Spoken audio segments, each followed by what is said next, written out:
Can God heal a marriage headed for shipwreck and turn it into a loving relationship? He can, and He did, but only after we put Him first. That marriage lasted 47 years. Can God take a young man headed for a life of crime and turn him into a preacher? He absolutely can, and He did with my late husband Bruce. Can God completely cure a man's dementia when his cognitive skills had almost totally bottomed out at 11 out of 30?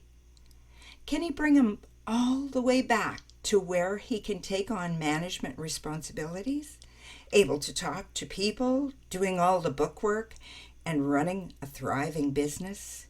Yes, He can, and He did, and I watched in awe as it happened.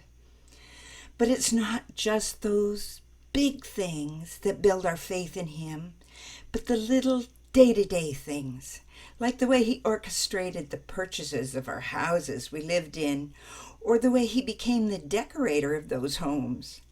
Only He could have done it so perfectly.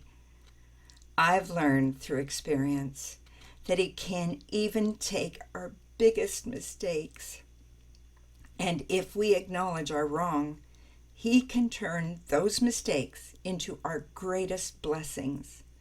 Best of all, He can take lives full of the worst kind of flaws, and gradually, as we yield to His will, He can start to mold us into His image and make us more like Him. This is the story of my life. It is the path He chose for me.